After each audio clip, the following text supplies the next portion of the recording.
Emmanuel Macron voulait un gouvernement de punchers, c'est-à-dire des responsables dans les différents ministères en capacité d'aller au combat, d'aller à la bataille, de mouiller la chemise et de prendre leurs risques pour chacun d'entre eux sur le terrain médiatique. On le voit bien, ceux du gouvernement précédent qui étaient un petit peu cachés, qui n'allaient pas souvent dans les matinales de radio ou de télévision, pour bon nombre d'entre eux, ils ont été limogés. En revanche, le président de la République a fait entrer des grandes voix. Éric Dupond-Moretti, c'est le coup de ce remaniement. Roselyne Bachelot, c'est l'autre surprise de ce changement gouvernemental. Des personnalités qui incarnent une appartenance française populaire, chacun dans leur domaine, et des personnalités qui, on le sait déjà, n'hésiteront pas à aller s'exprimer, n'hésiteront pas à avoir leur propre personnalité, leur propre identité, et ils défendront les projets du gouvernement et donc du président de la République avec le talent et la force qu'on leur connaît, la force rhétorique, l'habitude aussi du débat médiatique et de la joute verbale. La surprise du chef, c'est ainsi que nous avons titré la une du Parisien en ce lendemain de remaniement, c'est l'arrivée d'Éric Dupond-Moretti, la star du barreau qui devient ministre de la Justice. C'est Emmanuel Macron qui a eu l'idée de faire appel au célèbre avocat. Il le lui a proposé.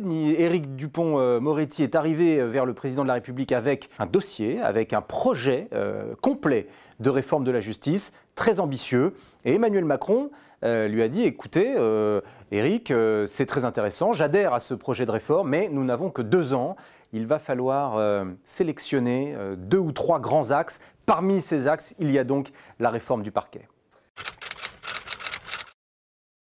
Il y a bien sûr la surprise Roselyne Bachelot. Pourquoi surprise? Parce que Roselyne Bachelot avait promis qu'elle ne reviendrait pas en politique. Et d'ailleurs, lorsque Jean Castex, car c'est le Premier ministre qui a eu l'idée de faire appel à Roselyne Bachelot, on sait qu'ils sont proches, ils s'apprécient beaucoup, Jean Castex a téléphoné à Roselyne Bachelot et lui a dit « Roselyne, que penses-tu d'un éventuel retour au gouvernement ?» Elle lui a dit « Non, Jean, moi c'est fini, je l'ai dit, je ne veux plus revenir dans la politique. » Et là, Jean Castex lui a dit oui, mais si je te propose le ministère de la Culture. Parce que c'est son rêve à Roselyne Bachelot depuis toujours, le ministère de la rue de Valois, le ministère de la Culture. Et là, elle a dit, ah, là, ce serait différent. Alors oui, c'est une surprise, mais surtout, c'est un impact. C'est l'arrivée de Roselyne Bachelot, ça veut dire aussi l'arrivée d'une professionnelle qui a de l'expérience, une voix libre, avec cet humour, cette capacité aussi parfois à bousculer, encore récemment devant la commission d'enquête parlementaire sur la crise du Covid, lorsqu'elle a mis en cause les médecins. Ce n'est pas au moment où la pandémie se déclare qu'on peut se procurer des masques. Ça a fait beaucoup réagir, c'est cette personnalité-là, Roselyne Bachelot, qui fait son entrée. Et c'est ce dont Emmanuel Macron avait besoin aussi avec ce remaniement, des personnalités fortes qui n'hésiteront pas à mettre les pieds dans le plat du débat public et qui ont le cuir suffisamment tanné pour encaisser, je dirais, la brutalité du débat politique français. Observons aussi ceux des ministres qui étaient présents dans le gouvernement Philippe II et qui ont été promus ou à qui on a renouvelé la confiance. Gérald Darmanin, devenu ministre de l'Intérieur. Bruno Le Maire, qui reste seul maître à bord à Bercy. Olivier Véran, maintenu au ministère de la Santé.